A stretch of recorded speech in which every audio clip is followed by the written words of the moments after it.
మన తొలి వెలుగు ప్రేక్షకులు అందరికీ నమస్తే. నీట్ రద్దు పేపర్ లీకేజీ నేపథ్యంలో ఎన్టీఏ నిర్ణయం. మళ్ళీ కొత్త పరీక్ష వారం 10 రోజుల్లో తేదీ వెల్లడి చేస్తారంట. వారం 10 రోజులలో మళ్ళీ పరీక్షలు పెడతారంట. ఏం బాధపడకురే, ఏదో పాడైపోయిన ఓడో బుడపోరగాలు తెలిస్తే వాళ్ళు పేపర్ లీకేజ్ చేసిరు. ఏం బాధపడకురి, మీరు మళ్ళీ పరీక్ష పెడతారంట. ఏం బాధపడకురి. ఇటువంటి లుచ్చలని ఏ చెప్తారు కొట్టాలో చెప్పురు. ఇక ఈ పేపర్ లీకేజ్ చేసిన వాళ్ళని వీళ్ళు పేపర్ తయారు చేస్తారు, వాళ్ళు చేస్తారు. మంచి మంచి చదువుకున్న వాళ్ళు ప్రొఫెసర్లు తయారు చేస్తారు. అది 4 గోడల మధ్యలో సీసీ కెమెరాల నిఘాల, అవసరమైతే పోలీస్ ప్రొటెక్షన్ నిఘాల తయారు చేస్తారు. తయారు చేసినాక అన్ని పేపర్లు మొత్తం ఒక ఓరసాటన పెడతారు. పనికిరాని 1200 ఫోన్కే 12 రకాల లాగులు వేసి పెడతాం. మరి నీట్ పరీక్ష అన్నప్పుడు ఆ పేపర్లని భద్రపరచాలన్న ఆలోచన లేకుండా వచ్చినా ఆ పేపర్లని జాగ్రత్తగా దాయాలి, లేకపోతే ఒక కంప్యూటర్లో ఫీడ్ చేసుకోవాలి, లేకపోతే లాగేసి పెట్టుకోవాలి, చుట్టూ సీసీ కెమెరాలు పెడతారు. ఇవన్నీ చేయాలనే ఆలోచన లేకుండా వచ్చినా మరి ఎవడు లీక్ చేయొచ్చు? ఇది అందులో ఉన్నాడు లీక్ చేయరు. ఇది వీళ్ళు వెనకంగా ఎవడో లంగదొంగ బయటవాయి లీడర్ గారు ఉండడు. ఇవాళ ఏమంటారు, మీరేం బాధపడకూరి, వారం 10 రోజులల్లా మళ్ళీ పరీక్షలు పెడతాం, పీజీఎం తీసుకోము, మళ్ళీ మీరేం అప్లై చేసుకుని అక్కర్లేదు కానీ మళ్ళీ పరీక్ష పెడతాం, ఏం బాధపడకూరి అని చెప్తూరు ముచ్చట. ఎంతమంది ఎన్ని సెంటర్లు ఉండే?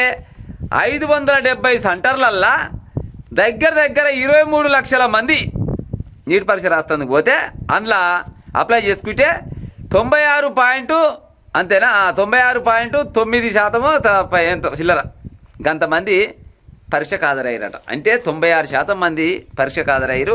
ఇంకా కొంతమంది కొన్ని కారణాల వల్ల హాజరు కాలేకపోయారు.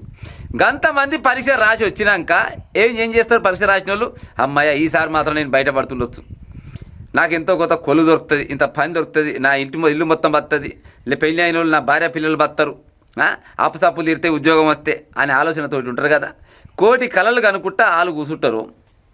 ఈ లుచ్చలు, ఈ పేపర్ లీక్ చేసే లుచ్చలు గిట్ట లీక్ చేసుకొని పోయినాక యాడికెళ్ళి వస్తుంది? చిన్న ఎగ్జాంపుల్ చెప్పనా. ఇప్పుడు ఏదన్నా ఒక గడ్డ ఉంటుంది, గడ్డ దాకా బండి నెట్టుకుంటూ పై దాకా పోతుంది. ఆడికి పోయినాక దండం అంటే ఇంజన్ ఆపేసారు అనుకో, మళ్ళీ వెనకకు రాదు, మళ్ళీ వెనక్కి వచ్చి మళ్ళీ పోవాలంటే మళ్ళీ ఎంత తగిలివి అవుతుంది. ఒక పొజిషన్లో పోతున్నప్పుడు, ఒక మూమెంట్లో పోతున్నప్పుడు అట్నే అవతల పడితే అదో లెక్క ఉంటుంది. మళ్ళీ బండి ఆపి మళ్ళీ స్టార్ట్ చేసుకొని మళ్ళీ ఎక్కాలంటే మళ్ళీ ఇబ్బంది కాదా? ఇప్పుడు ఈ పరీక్ష రాసిన వాళ్ళంతా విద్యార్థులంతా ఎవరైతారు? వీళ్ళు ఇప్పుడు ఈ పేపర్ లీక్ చేస్తే వీళ్ళ లంగా దొంగ బయటవేయగాళ్ళు, మంచి మంచి డాక్టర్లు, కొన్ని రకాల ఉద్యోగాలు సంపాదిస్తూ చేస్తారు. అంటే వీళ్ళు పనిరాని మన గుడ్లనంటే కదా 28 లక్షల నుంచి 30 లక్షల వరకు అమ్ముకురంట ఈ పేపర్ని. పరీక్ష రాస్తానికి పోతే వీళ్ళు ఏదైతే తయారు చేసి ఏదైతే లీక్ అయిందో గయ్యే క్వశ్చన్లు వచ్చినాయట. మళ్ళీ పేపర్లో పరీక్ష పేపర్లో మళ్ళీ గయ్యే వచ్చినాయట. మరి గయ్యే వస్తాయి మరి. అంటే పనిరాని ముండకొడుకులను అందరినీ పశలకు అమ్ముకొని మీరు పరీక్ష రాయిర్రా, ఏం లేదు, నీకు పలాని వస్తాయి, గియ్య చదువుకొని ఇక కతిమే అని చదువుకోకరి అని చెప్తే వాళ్ళు గయ్య చదువుకొని గయ్య రాసిరి. మరి బయటకు వచ్చింది కాబట్టి ఇలా బయటపడ్డది. మరి బయటకు రాకుంటే ఆయవన్న వాళ్ళు మొత్తం ఆగమైపోతారు. ఈ గలీజ్ గాళ్ళంతా బయటపడి డాక్టర్లు లేకపోతే ఇంకేమైనా ఉద్యోగాలు చేసుకుంటే బయటపడతారు కదా. మరి ఇంకేమొస్తుంది బయటకు పోయినాక? చదువు వచ్చినోడు వైద్యం చేస్తేనే అంతంత మాత్రంగా పేషెంట్లు బతుకురు. మరి చదువు రానోడు వైద్యం చేసేటపాడైతే తేలుమంతరం రానాడు పావుదాన్ని తేలి పెట్టినట్టు కాదు. అవుతుందా కాదా? గిసబొంటి లంగా దొంగ బచ్చవాయి బాడకావులు తలిగిరు. ఈ భారతదేశంలో ఉందా లేకపోతే ప్రపంచ దేశాల మొత్తం గిట్టే ఉండొచ్చున్నా ఈ లీకేజీలు. ఇప్పుడు మామూలుగా ఇప్పుడు ఏదో పక్క రాష్ట్రంలో ఏదో ఆయన ఫోన్ చేసి చెప్పినందుకు గిట్ట బయటకు వచ్చింది. చెప్పకుంటే పరిస్థితి ఏంటి? ఈ తెలంగాణ రాష్ట్రంలో కూడా ఒక్కొక్క పరీక్షని 3-4 సార్లు రాయబెట్టారు. పరీక్ష రాసి రాను పొరగాలు మంచిగా అమ్మాయి రాసిన జంజాటు పోయింది అనుకోగా తెల్లారి పేపర్లు రాను, పేపర్ లీకు.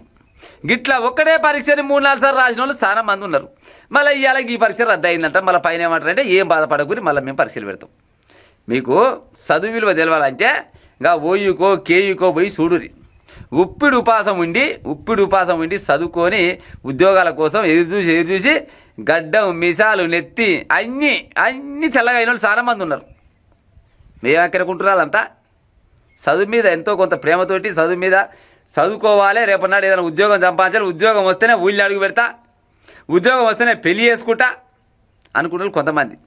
పెళ్ళి అయినాక కూడా పిల్లల కనోళ్ళు ఎంతోమంది ఉన్నారు. ఎరికేనా చెప్పుకుంటే కొద్దిగా అంత ఇబ్బంది అనిపిస్తుంది. కానీ భార్య మొదలు పడితేనో భర్త ఆగమవుతాడు, భర్త మొదలు పడితేనో భార్య ఆగమవుతుంది అని దూరంగా ఉండి కూడా చదువుకొని పరీక్ష రాస్తే ఈ దరిద్రం ఉన్న ఊళ్ళో పుణ్యమా అంట మళ్ళీ పేపర్లు లీక్ అయిపోయాయి. ఇక ఏడికెళ్ళి అయితే చెప్పు పిల్లలు కనుకుంటా కూడా పిల్లలు భార్య భర్తలు ఇద్దరు ఒక్క ఇంటే పిల్లలు కాగాలని వద్దు చదువు మీద దృష్టి పెట్టాలి. మనం నువ్వు నీ అంతలు నువ్వో నా అంతలు నీ ఉంటాను చదువుకున్న వాళ్ళు ఆడవాళ్ళు మగవాళ్ళు చాలా మంది ఉన్నారు. మరి గసంటోళ్ళకు మరి అలా సమయం మొత్తం మళ్ళీ తిరిగి వస్తుండొచ్చునా? ఇవాళ చదివిన చదువు మళ్ళీ రేపు చదవాలని ఇంట్రెస్ట్ ఉంటుండొచ్చునా? ఉంటే అదుల్లా మళ్ళీ ఏమన్నా కథలు పడి ఏం బాధపడకూరి మేము మళ్ళీ మీకు మళ్ళీ పరీక్షలు పెడతాం, వారం 10 రోజుల తేదీలు వెల్లడిస్తాం. ఇటువంటి కథలు పడుతున్నారు. విద్యార్థులకు ఇబ్బంది కలిగించే నిర్ణయమే కానీ పరీక్షలపై ఉన్న నమ్మకం బొమ్ము కావద్దనే ఈ ఆలోచన చేస్తున్నాం. కొత్తగా రిజిస్ట్రేషన్ అక్కర్లేదు, ఫీజు రిఫండ్ తప్పునకు బాధ్యత వహిస్తున్నాము ఎన్టీఏ చీఫ్ అంటున్నట్ట. మళ్ళీ ఇంకా సిబిఐ దర్యాప్తుకు కేంద్రం ఆదేశం, సిబిఐలకు కేంద్రం ఆదేశం ఇచ్చిందంట. ఇలా ఉరిశిక్ష పడుతుండొచ్చు నాన్నోళ్ళ. ఇప్పుడు గిసోటి పేపర్ లీక్ చేసినాడు ఓడోడు దొరుకుతాడు కదా పక్క, ఆ దొరికినోనికి ఉరిశిక్ష చేసే ఉపాయం చేస్తారా చెప్పు? ఇంకోటి చేయకుంటుకుంటాడు. ఇక ఏం చేస్తారా ఆయన? మా అయితే 4 రోజులు కొనపోతారు, లోపలేస్తారు, ఆడంగిడక బయటికి వెళ్ళి మళ్ళీ రాజులేక తిరుగుతాడు. ఇటువంటి లుచ్చలు దొరికితే ఉరిశిక్ష చేసే ఉపాయం ఉందా? పోని యావజ్జీవ కఠిన కారాగార శిక్ష చేసే ఆలోచన ఉందా? ఎవరికైనా పడ్డదా? పడ్డడు దాఖలాలు అయితే లేవు. మరి ఎట్ట పాడైతే చెప్పును. మరిగా ఏమైనా చదువుకునే పోరగాళ్ళ జీవితాలతోటి ఆటలాడుకుంటా వీళ్ళు ఎంజాయ్ చేస్తూ ఉన్నారు. కేసు నమోదు పలు రాష్ట్రాలకు సిబిఐ బృందాలు.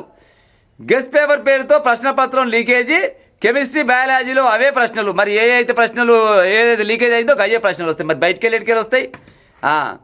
నాసిక్ ప్రింటింగ్ ప్రెస్ నుంచి బయటకు వచ్చిందంట 30,000 నుంచి 28 లక్షల వరకు ధర నిర్ణయించిన ఏజెంట్లట.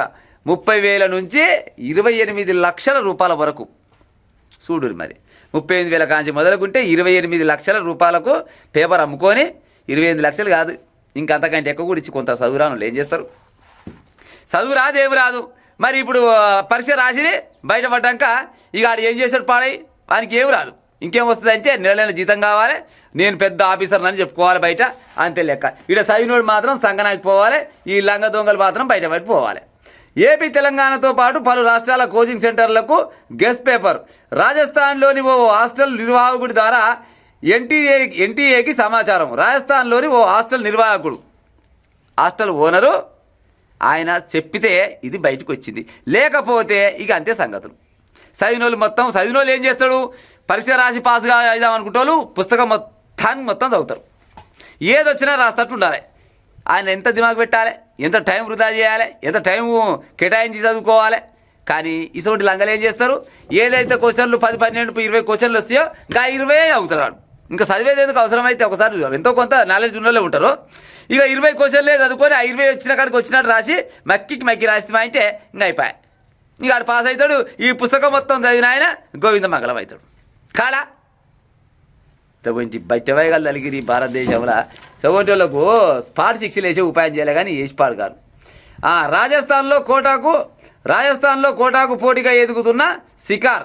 ఈ నేపథ్యంలోనే పేపర్ లీకేజీ పరీక్ష రద్దుపై విద్యార్థి సంఘాల నిరసనలు. సిట్ రద్దు దురదృష్టకరం దామోదర్ చెప్తుండు. విద్యార్థులకు కేంద్రం క్షమాపణ చెప్పాలని కేటీఆర్ చెప్తుండు. ఇప్పుడు కేంద్రము క్షమాపణ చెప్తుంది. సరే కేటీఆర్ అన్నందుకు అనుకున్నా కానీ కేంద్ర ప్రభుత్వం వాళ్ళు ఏదో మిస్టేక్ అయింది మన్నించుని మళ్ళీ రాపిస్తామని చెప్తారు. మరి రాపిస్తామని చెప్తారు, రాస్తారేమో కానీ మళ్ళీ నిన్నమన చదివిన చదువు మొత్తం గుర్తుంటా అదులా. చదువుంటి వాళ్ళకి ఏం చేయాలంటే గతంలో తెలంగాణలో కూడా ఒక్కొక్క పరీక్షను 2-3 సార్లు రాపించిన దాఖలాలు ఉన్నాయి కదా. ఇటువంటి ఏ రాష్ట్రంలో జరిగితే ఆ దొంగలను బయటవేగాలను పట్టుకొని వాళ్ళకు యావజ్జీవ కఠిన కారాగార శిక్ష ఇస్తే ఇంకోటి చేయాలంటే ఉత్సాహపడుతుంది కొడుకులకు. అవునా కాదా? లేదు ఉరిశిక్ష చేసి పడేది ఏమక్కారు చెప్పురి. లక్షల రూపాయలు ఖర్చు పెట్టుకొని చదువుతోళ్ళు ఉన్నారు. ఫీజులు కట్టలేక కోచింగ్లకు పోయి కూలి పని చేసుకుంటే చదువుతోళ్ళు చాలా మంది ఉన్నారు. ఉప్పుడు పాసం ఉండి చదువుతోళ్ళు చాలా మంది ఉన్నారు. పెళ్లిలకు దూరంగా ఉండి చదువుతోళ్ళు చాలా మంది ఉన్నారు. పెళ్లి చేసుకొని కాపురాలు చేయకుండా పిల్లలు కనుకుంటా ఉండి చదువుతోళ్ళు చాలా మంది ఉన్నారు. మరి వీళ్ళంతా పరిస్థితి ఏం కావాలి? మీరు ఏం బాధపడకూరి మళ్ళీ మేము పరీక్షలు పెడతాం, లొడపీసి పెడతారు. మళ్ళీ మొన్న చదివినాడు మళ్ళీ ఇలా చదవాలని చదువుతారా? మా అమ్మగాని ఇసోటి లంగ దొంగ బయటవేగాలను పట్టుకొని జర ఏం శిక్షలు అనేది గట్టిగా వేస్తే శిక్షలు గట్టి ఏదో 6 నెలలు ఏడాది కాదు, యావజ్జీవ కఠిన కారాగార శిక్ష చేసే ఉపాయం చేయాలి. ఇంకా వీలైతే ఉరి శిక్ష చేసిన నష్టం లేదు వీళ్ళకు. ఎందుకంటే లక్షల మంది పిల్లగాళ్ళు లక్షల రూపాయలు ఖర్చు పెట్టుకొని చదివి ఉప్పుడు పాసముడి చదివితే ఆగం చేసుకుంటా రాజలెక్క ఏసీలలో కూర్చొని మంచిగా కూర్చొని పేపర్ లీకేజ్ చేసుకుంటున్నారు. లుచ్చల కేసు శిక్ష పడాలి. చెప్పుడు ప్రజలు మీరే ఇక.